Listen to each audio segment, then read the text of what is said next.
Hello dear learners, welcome back to Abit Shiksha. Today's daily news capsule is brought to you by Abit Shiksha. So let us begin. आज के जो important articles है, first is GDP growth hits 5.4% in quarter two, lowest in 7 quarters. तो हमारा जो GDP growth हमने जितना anticipate किया था उससे कई ज़्यादा कम है. We anticipated around 6.5 and the RBI anticipated 7% GDP growth, but it is 5.4 which is a 7 quarters low. मतलब पिछले 7 quarters में 21 months में पिछले 21 months में इतना lowest कभी भी नहीं हुआ. This is the 7 quarters low. ठीक है. Second is Bangladesh's interim government must protect the rights of all religious minorities, says India. तो आपको पता होगा कि ISKCON was about to be banned in Bangladesh. तो यहाँ पर interim government को ये बोला गया है कि you should protect the rights of minorities इन बांग्लादेश. कल मिनिस्ट्री ऑफ एक्सटर्नल अफेयर्स का मीटिंग था जहाँ पर ये बातें की गई थी. And last news for the day is places of worship act. हम जो है प्लेसेस ऑफ वर्शिप एक्ट अपने आप में एक बहुत इंपॉर्टेंट एक्ट है. इसमें 1991 का अमेंडमेंट बहुत इंपॉर्टेंट है. एक्चुअली में 1991 में लाया गया था. तो 1991 में जो क्या कहा था about places of worship act उसके बारे में हमें जानना होगा. सो तीनों न्यूज़ आज के इंपॉर्टेंट है. Specially I want you guys to focus on the first topic that is about GDP. ठीक है. And we will solve one question also जो कि आपके एग्जाम में आया है. That was a previous year question. ठीक है. सो जीडीपी ग्रोथ जो है वो कितना बहुत अपना जो है 7 क्वार्टर्स का ये लोएस्ट है. ठीक है. और ये क्या है 5.4%. हमने इतना कभी भी एंटिसिपेट नहीं किया था. इफ़ यू सी सितंबर के महीने में इट वॉज 6.7%. ठीक है. और उसके बाद आपके अप्रैल के महीने में इट वाज ऑलमोस्ट 7.8%. फिर नीचे नीचे आते जा रहा है. एंड सब इतना कम जो है 7 क्वार्टर्स पहले मतलब I think it was around June सितंबर आपके 2022 में इतना कम था. पर उसके बाद अब सितंबर 2024 में इतना ज़्यादा कम हो गया है. यहाँ पे क्या कारण हो सकते हैं we will discuss about it. But first let us look into the news. क्या न्यूज़पेपर में क्या है. In what economic terms termed as a sign of trouble, India's real GDP growth slumped to 7-quarter low of 5.4% in July to September 2024 quarter, much lower than even the most pessimistic independent projection from 5 quarters in the nadir of 6.7%, the first quarter with gross value added growth slowing to 5.8% to 6.8%. तो यहाँ पर क्या कहा गया है कि हमारा जो प्रोजेक्शन था it was almost around 6.5 to 6.7%. Basically हम जो इंटरनेशनल मॉनेटरी फंड है उन्होंने ये प्रेडिक्ट किया था कि मे बी अराउंड 6 हमारा जो it should be around your 6.5% and RBI जो हमारा सेंट्रल बैंक है उन्होंने कहा था कि it would be around 7%. But ये कितना कम ग्रोथ है आपको दिख रहा है. It is just merely it is 5.4% which is 7 quarters low. ठीक है. हमारा जो प्रेडिक्शन था उससे कहीं ज़्यादा ये कम है. ठीक है. The RBI has projected a full year GDP growth of 7.2% in 2024-25 and finance ministry expects growth का रेंज जो है it would be around 6.5 to 7%. ठीक है. पर यहाँ पर जो हमारा जो रिबाउंड जो है आपको देखने को मिलेगा ये जो सेकेंड क्वार्टर है आफ्टर दी खरीफ सीज़न ये रबी सीज़न में हमें थोड़ा ग्रोथ और देखने को मिलेगा. ठीक है. तो यहाँ पर जो है 6 महीने में इतना स्लो ग्रोथ जो है हम लोगों ने 6 महीने में हम लोगों ने काफ़ी ज़्यादा स्लो ग्रोथ देखा. इन दिस फेस्टिविटीज़ के समय पे भी हमारा जो ग्रोथ है it was very very slow. तो यहाँ पर क्या कारण हो सकता है लेट अस डिस्कस इट. ठीक है. तो अकॉर्डिंग टू आरबीआई जब आरबीआई का मीटिंग हुआ था according to RBI there are 2 major reasons जिसके वजह से ये स्लो डाउन आ सकता है. ठीक है. There are 2 major reasons. One is the earning is less. ठीक है. लेस अर्निंग कम हो गया ऑफ मिडिल क्लास. एंड दूसरा है गवर्नमेंट लेस स्पेंडिंग. ठीक है. जो स्पेंड जो है गवर्नमेंट का they are spending less. these are 2 issues जो प्रेवलेंट है and these are the reason why we are expecting कि एक स्लो डाउन आपको देखने को मिलेगा. पहला है कि अर्निंग कम हो गया है आपके मिडिल क्लास जो मिडिल क्लास है. The 70-80% of the population is middle class population. तो उनका जब अर्निंग कम होगा देन इट विल लीड कि उनके पास अर्निंग कम है. Now they will spend less than production less. ठीक है. तो ये क्या है कि आपका जब प्रोडक्शन कम हो जाएगा जब आपका अर्निंग कम होगा ऑब्वियसली वेजेस जो है वो बहुत ज़्यादा कम है.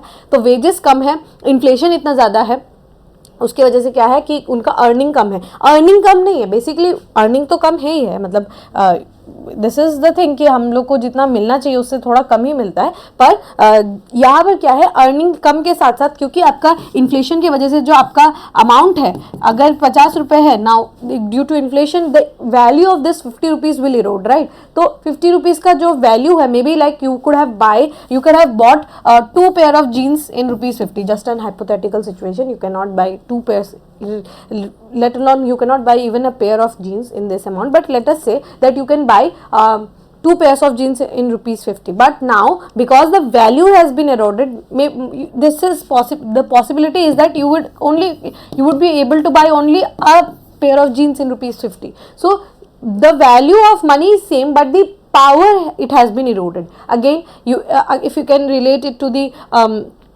US elections, the recent US elections, it has, the dollar has become stronger and the rupee has depreciated. We have discussed it about in a very detailed manner. So the value of rupees has eroded, rupee has been eroded, and now what is happening is the power has been eroded. Now if let's say that there is increase in price in tomatoes, potatoes and onion, the trilogy of Indian market, तो क्योंकि उनका दाम भी बढ़ेगा, then हम भी उसमें spending कम करेंगे.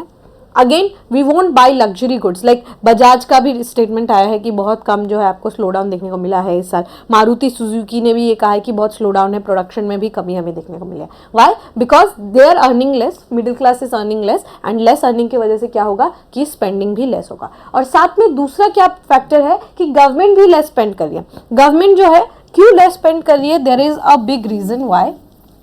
Because of the election year, ठीक है, because of the election year what happens is if government gives us a stimulus ना, अगर गवर्नमेंट इंक्रीज करती है स्पेंडिंग तो क्या होता है, मार्केट में डिमांड ड्रिवन इकोनॉमी आपको देखने को मिलेगा कि एक्सपेंशनिस्ट पॉलिसी है, ठीक है, एक्सपेंशन हो रहा है, मार्केट को एक्सपैंड कर रहे हैं आप क्योंकि जब मार्केट में मनी फ्लश इन होगा तो डिमांड क्रिएशन होगा, डिमांड क्रिएशन की वजह से सप्लाई इंक्रीज होगा, डिमांड सप्लाई जो होगा वो साथ में जब चलेगा तो आपका ऑब्वियसली जीडीपी जीवीए जिसमें आपको ग्रोथ देखने को मिलेगा. लेकिन इस इलेक्शन ईयर्स के होने के कारण क्या हुआ कि because no major scheme was announced and was announced pretty late after जून के महीने में, right, the results came out, तो जून के बाद ही जुलाई अगस्त में जो है रिबूट करने में it had taken time and the new budget was announced and उसमें जो बड़े स्कीम्स है वो अनाउंस किए, but it takes time, right, और because it is the biggest election of the world, तो उसकी वजह से आपको देखने को मिलेगा कि यहाँ पर इलेक्शन की वजह से the schemes were announced but उतना मेजर स्केल में देखने को नहीं मिलेगा. तो उसकी वजह से गवर्नमेंट का लेस स्पेंडिंग है, साथ में अर्निंग भी बहुत कम है. This is the main reason, but ये भी एक रीज़न है कि क्योंकि मिडिल क्लास का जो तबका है वो सबसे ज़्यादा स्पेंडिंग करता है, तो अगर उनका अर्निंग कम हो जाएगा तो आपको जीडीपी का जो ग्रोथ है उसमें भी आपको देखने को मिलेगा एक इम्पैक्ट. तो ये दो रीज़न है जिसकी वजह से हमारा जीडीपी जो है it has come down.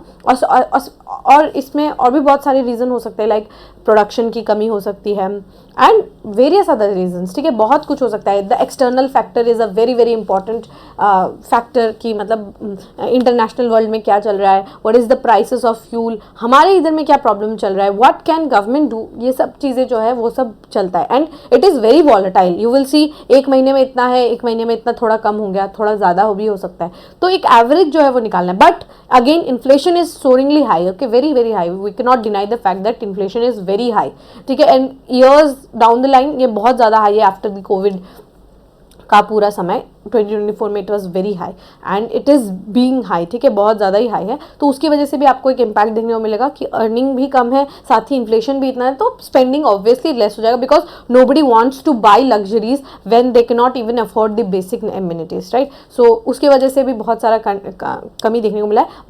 But एक पॉजिटिव इसमें क्या निकल के आया है कि जो रूरल, जो गाँव घर के जो लोग हैं, जो रूरल हमारा इंडिया है, they are spending more because of festivities और सीजन जो है वेडिंग का सीजन है, तो उसमें rural India is spending more than the urban India.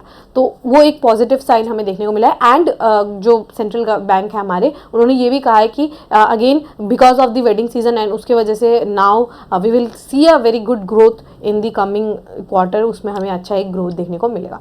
पर जीडीपी जो है काफ़ी ज़्यादा यहाँ पर कम हमें देखने को मिला है, बट हमारा कंट्री इज़ परफॉर्मिंग गुड, ठीक है, बेटर देन अदर कंट्रीज. और we are performing far better, ठीक है, बहुत अच्छा ही हम परफॉर्म कर रहे हैं and hopefully in the upcoming quarters we will perform even better, ठीक है। तो हम एक question let us try to solve, this is a previous year question from UPSC prelims, you will see with reference to Indian economy demand pull inflation, ठीक है, demand pull inflation, आपको concept पता होना होगा, ठीक है। I won't explain much of the concept here because this is something that you have to do it by your own and आपको पढ़ना होगा इसके बारे में।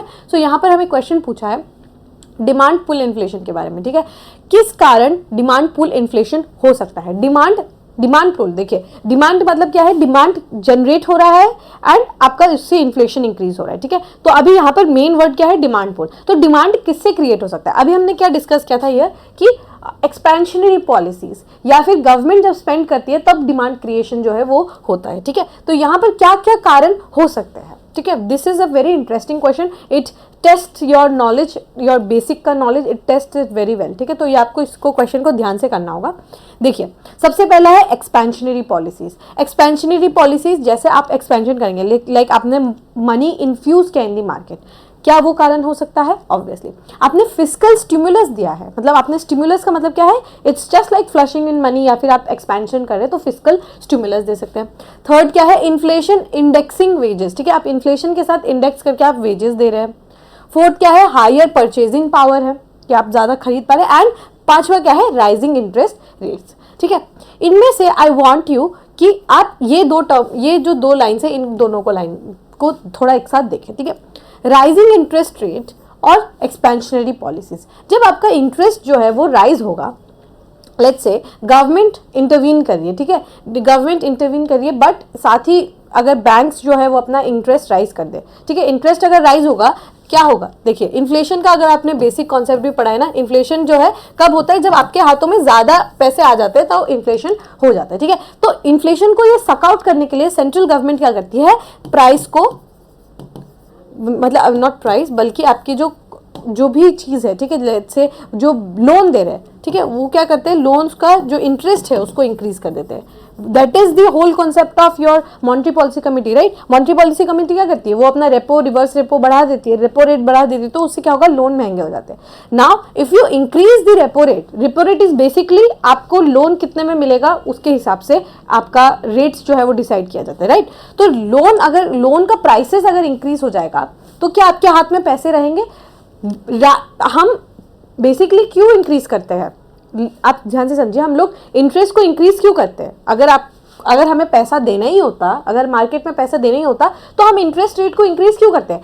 इसके ऑपोजिट में अगर हमें पैसा मार्केट में अगर डालना हो तो हम ऑब्वियसली इंटरेस्ट रेट को डिक्रीज करेंगे, राइट। लेकिन अगर हम इंटरेस्ट रेट को बढ़ा देते हैं, क्या कोई आके हमसे पैसे लेगा, क्या हमसे कोई इन्वेस्टमेंट के लिए पैसे लेगा, नहीं, ठीक है। तो अगर हम पैसे इंटरेस्ट को इंक्रीज करेंगे तो हम क्या कर रहे हैं, basically we are sucking out money, है ना, कि लोग खरीद नहीं रहे तो पैसा जो है वो ज्यादा मार्केट में फ्लोट नहीं करेगा, that means we are sucking out money. Expansionary policy on the other hand we are pushing in money, हम जो है पैसे मार्केट में हम और इंसर्ट कर रहे हैं। तो क्या ये एक दूसरे के कॉन्ट्राडिक्टरी नहीं है।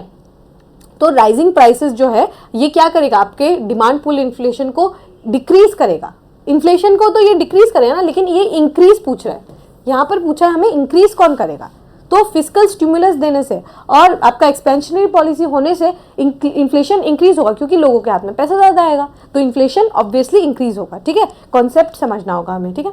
तो यहाँ पर ऑप्शन नंबर 5 को अगर हम एलिमिनेट कर देते हैं, बचता क्या है, ऑप्शन नंबर ए, 1, 2 एंड 4, ठीक है। तो ये ऐसे टाइप के कॉन्सेप्चुअल क्वेश्चन बहुत पूछा जाता है in economics and you have to make sure that you are well aware about it, ठीक है। चलिए नेक्स्ट क्वेश्चन देखिए, Bangladesh interim government must protect the rights of all religious minorities says India. तो यहाँ पर क्या हुआ है कि बहुत सारे ऐसे पिक्चर्स आए हैं एंड वीडियोस आए हैं फ्रॉम योर बांग्लादेश जो दिखाता है कि Bangladeshis are not respecting the minorities का राइट्स ऑफ माइनॉरिटीज़। तो वहाँ पर जो मिनिस्ट्री ऑफ एक्सटर्नल अफेयर्स है उन्होंने क्या कहा है कि we must protect the rights of Hindu minorities, specially जो रिलीजियस माइनॉरिटीज़ है इन चट्टोग्राम, ठीक है, इन सिलेट, वहाँ पर बहुत ज़्यादा प्रोसिक्यूशन जो है वो चल रहा है एंड बहुत सारा अटैक्स जो है, violent attacks in Chattogram and Sylhet district हो रहा है। स्पेशली ये जो मीडिया में कब ये लाइट में आया जब हमारा स्टेट का द इस्कॉन वाज बैंड, ठीक है। इस्कॉन जो है जब बैन हुआ तो उसके बाद ये ज़्यादा और न्यूज़ में आया, ठीक है। तो वायलेंस जो है माइनॉरिटीज़ के अगेंस्ट बहुत ज़्यादा इंक्रीज हो रहा है, and it can not be described as media exaggeration. Let me tell you, one spokesperson of Muhammad Yunus, Shri Muhammad Yunus, one spokesperson said that it is an industrial level kind of a story that we are trying to plot, but this is something जो कि it is happening in real, ठीक है, reality में ये जो है हो रहा है, and they are saying that we are trying to plot against Bangladesh, where in the religious minority का प्रोसिक्यूशन वो चल रहा है since the Sheikh Hasina government असब जब से हुआ, उनको उठाया गया, तब से ये जो रिलीजियस प्रोसिक्यूशन है वो बहुत ज़्यादा लेवल पे चल रहा है. बट दे आर सेइंग कि हम कोई इंडस्ट्रियल लेवल स्टोरी बना रहे हैं, and we are trying to provoke the international organisations की ऐसा हो रहा है, जबकि ऐसा नहीं हो रहा. But pictures have come out from Bangladesh and resources have confirmed it about it. So यहाँ पर उसको प्रोटेक्ट करना, रिलीजियस माइनॉरिटीज़ को प्रोटेक्ट करना बहुत ज़्यादा इंपॉर्टेंट हो जाता है ऑफ द गवर्नमेंट, ठीक है. Ministry of External Affairs spokesperson Randhir Jaiswal said that India concerns about the right of minority, religious minority and community and had conveyed to Dhaka. Dhaka में ये मैसेज जो है ये पहुंचा दिया है कि आपको ये रोकना होगा. The Yunus government's law advisor Asif Nazrul hit back India saying numerous brutal incidents are taking place against the minority Muslim countries in India's own soil. Now they are minorities के बारे में वो कह रहे हैं कि इंडिया में और ज़्यादा minorities का वो प्रॉब्लम हो रहा है. India is consistently and strongly raised with the Bangladesh's government the threats and targets attack on Hindus and other minorities. Our position on the matter is clear. The interim government must live up to its responsibility of protecting all minorities. तो हमारे ministry of external affair ने कहा है कि आपको हर minority का rights को यहाँ पे प्रोटेक्ट करना होगा, ठीक है. The remark from the spokesperson came days after Bangladesh and India exchanged a sharp statement after an ISKCON leader Chinmay Krishna Das was arrested in Dhaka. तो चिन्मय कृष्णा दास जो है he is an religious leader of ISKCON in Bangladesh, and उनको जो है arrest कर दिया गया है सिडिशन के केस में, ठीक है. सिडिशन के केस में जो है ये इनको अरेस्ट कर लिया गया था, एंड ये कहा था कि ये सिडिशियस एक्टिविटीज़ जो है कर रहे हैं, एंड ISKCON के बहुत सारे ऑलमोस्ट 7 to 10 अकाउंट्स जो है उसको बैन करवा दिया है, ठीक है, बैन कर दिया है, फ्रोज कर दिया है. तो उसके बाद से दोनों कंट्रीज़ के बीच में थोड़ा बहुत sharp statements, exchange of statements जो है वो चल रहा है. Mister Jaiswal took note of the continuing police action and said India was concerned at the surge of extremist incidents of violence and provocation, ठीक है. तो यहाँ पर हम लोगों ने बिल्कुल कड़ी निंदा उनकी भी की है, एंड हम ये चाहते हैं कि जो रिलीजियस माइनॉरिटीज़ ऑफ बांग्लादेश है, specially the Hindus, they are persecuted left right and centre, तो वहाँ पर उनका ना हो ऐसे प्रॉब्लम्स, एंड उनके जो राइट्स है, उनका अधिकार जो है उनसे ना छीना जाए, ठीक है. सो इसी के कारण जो है यहाँ पर कुछ स्टेटमेंट्स जो है ये रिलीज़ किया गया है, and they should stop this kind of treatment to the minorities, specially जब आप बैन कर रहे हैं ISKCON जैसे एक बड़े ऑर्गेनाइजेशन को, and you are freezing all their accounts, and they are now you are charging the leader from in seditious case की सेडिशन वो कर रहे हैं, एंटी बांग्लादेशी मूवमेंट चला रहे हैं, एंटी इस्लामिक जो मूवमेंट्स है या फिर रेडिकलाइजेशन जो है वो कर रहे हैं. तो this is not something that ISKCON is all about, ठीक है. तो इसके वजह से जो है केसेस जो है वहाँ पर चल रहा है, ठीक है. चलिए last news of the day is questions on places of worship act pending in supreme court for 4 year, ठीक है. तो यहाँ पर हम लोग को प्लेसेस ऑफ वर्शिप एक्ट के बारे में जानना है. This is an important act जिसको हमें अच्छे से कवर करना है, ठीक है. The last order available in the supreme court website about the pending case centred on places of worship act Special Provisions Act of 1991, a statute that had protected identity and character of religious site as they existed on August 15, 1947 is from a year ago. तो last time जो Places of Worship Act के बारे में अगर कुछ भी discussion हुआ वो 1 साल पहले हुआ था. Places of Worship Act 1991 जो है एक बहुत इंपॉर्टेंट एक जजमेंट था, जिसमें क्या कहा जाता है कि अगस्त 15 1947 से सन 47 से अगस्त 15 1947 में अगर कोई इंस्टीट्यूशन, कोई भी रिलीजियस डिनोमिनेशन का कोई भी इंस्टीट्यूशन हो, उसको हम चेंज नहीं करेंगे, ये कहता है आपका प्लेसेस ऑफ वर्शिप एक्ट, ठीक है. ये अभी हम लोग और डिटेल में डिस्कस करेंगे, तब आप लोग को और बेटर समझ में आएगा. पेटिशनर ने क्या कहा, पेटिशनर ने कहा कि यहाँ पर क्या है, it blamed the 1991 law barring Hindus, Jains and Buddhist Sikhs from approaching the courts to reclaim the places of worship which were invaded and encroached upon by fundamentalist barbaric invaders. तो यहाँ पर कुछ जो हमारे एडवोकेट्स हैं उन्होंने एक पिटिशन जो है वो राइज करने की वो बात कर रहे हैं, जिसमें वो उन प्लेसेस को जो पहले में भी ऐसे थे जो हिंदू डिनोमिनेशन के थे या जैन रिलीजियस डिनोमिनेशन के थे, बुद्धिस्ट थे या सिख थे, उनका जो रिलीजियस इन्वेडर्स नहीं बल्कि जो फंडामेंटलिस्ट जो इन्वेडर्स थे उन्होंने आके वो ज़मीन को हड़पा एंड उस ज़मीन के ऊपर कुछ और बना दिया उन्होंने, तो उसके खिलाफ जो है पिटिशन जो है वो डाला गया। पर हमें ये जानने की ज़रूरत नहीं है, हमें समझना है अबाउट आपका प्लेसेस ऑफ वर्शिप एक्ट के बारे में, ठीक है। ये जो है प्लेसेस ऑफ वर्शिप एक्ट कब लाया गया था, 1991 में लाया गया था, ठीक है। ये जो एक्ट है इसको 1991 में लाया गया था। यहाँ पर क्या बोला है कि आप कोई भी जो भी जगह है, आप उसका जो प्लेस है उसको आप कन्वर्ट नहीं कर सकते, आप उसका रिलीजियस धर्म कन्वर्जन नहीं कर सकते, आप उसको स्टॉप करता है। किसी भी एरिया को आप उसका कन्वर्जन नहीं कर सकते, कोई भी प्लेस ऑफ वर्शिप हो, वेदर फुल और part, in one religious denomination to other with और with in the same denomination. आप उसको वो जो एक जो एरिया है, ठीक है, वो एरिया को आप उसका रिलीजियस डिनोमिनेशन जो है उसको चेंज नहीं कर सकते। अगस्त 15, 1947 में जो भी रिलीजियस डिनोमिनेशन था, may be it would B Hindu temple या फिर एक सिख गुरुद्वारा, आप उसका रिलीजियस डिनोमिनेशन चेंज करके कुछ और नहीं बना सकते, ठीक है। ये 1991 में कहा है। इसके तहत हमारा जो भी प्लेस है, जो भी प्लेस ऑफ वर्शिप है, उसका आप रिलीजियस कैरेक्टर को चेंज नहीं कर सकते। It ensures that religious identity of a place of worship remain as it was on August 15, 1947. अगस्त 15 को जो उसका रिलीजियस डिनोमिनेशन था उसी को हमें सिमिलर रखना होगा। लेकिन यहाँ पर एक थोड़ा सा यहाँ पर ट्विस्ट है। ट्विस्ट कैसा कि यहाँ पर कुछ एक्सेप्शंस है, ठीक है। इस एक्ट के कुछ एक्सेप्शंस है। क्या एक्सेप्शंस है कि हमारा जो भी एक्ट है ये कुछ चीज़ों में, कुछ 2-4 चीज़ों में ये अप्लाई नहीं होता। कौन से वो 2-4 जगह है जहाँ पर ये अप्लाई नहीं होता? सबसे पहला है, अगर वो कोई हिस्टोरिकल या आर्कियोलॉजिकल मॉन्यूमेंट है। अगर हमारा लेट्स से रेड फोर्ट है, उसको हमें थोड़ा रीबिल्ड करना होगा, रीस्ट्रक्चर थोड़ा करना होगा, ठीक है। कुछ मे बी कुछ फ्लड्स आ गए या फिर कुछ भी हो जाए, कोई भी जगह की बात करें तो वहाँ पर क्या है, थोड़ा रिपेयरमेंट की ज़रूरत है, तो they can do those repayment. ये इस जो मॉन्यूमेंट्स है उन पर यह लागू नहीं होता। दूसरा क्या है कि ये उन केस को भी एक्सक्लूड करता है जो पहले रिजॉल्व हो गए हैं, ठीक है। लेट्स से कोई जगह था उसमें कुछ और रिलीजियस डिनोमिनेशन का, लेकिन बाद में कोई और आ गया, लेकिन दोनों कम्युनिटीज़ के बीच में खुद ब खुद ही जो है केस सुलझ गया, ठीक है।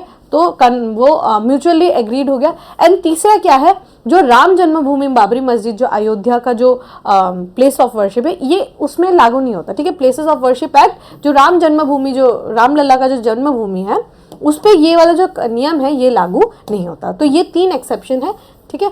3 एक्सेप्शन है कि पहला है कि कोई भी आर्कियोलॉजिकल साइट, मॉन्यूमेंटल साइट है तो आप उसमें ये लागू नहीं होता। दूसरा है कि अगर दोनों के बीच में म्यूचुअली एग्रीमेंट हो गया तो इसमें ये लागू नहीं होता। तीसरा, राम जन्मभूमि जो अयोध्या नगरी है वहाँ पे ये लागू नहीं होता। ये जो प्लेसेस ऑफ वर्शिप एक्ट है ये 3 जगह पे लागू नहीं होता। पेनल्टी की, अगर आपके ऊपर पेनल्टी लगेगा अगर आप इस तरीके का कुछ हरकत करने जाएंगे तो आपके ऊपर इम्प्रिजनमेंट हो सकता है 3 साल का, और फाइन भी आपको लग सकता है अगर आपने इसके एक्ट को वायलेट करने की कोशिश की, ठीक है। तो this is one of the most important acts. 1991 में ये एक्ट को लाया। मैंने आपको समझा दिया कि क्या करता है, प्रिवेंट करता है कोई भी जगह को कन्वर्ट करने से, ठीक है। और इसके एक्सेप्शंस भी मैंने आपको बता दिए। ऑलराइट, सो होपफुली आपको ये टॉपिक जो है ये समझ में आ गया होगा। With this we have come to end of today's daily news discussion. If you have like this discussion, don't forget to give a like and write down in the comment section. We will meet in the next discussion. Till then, take care and thank you.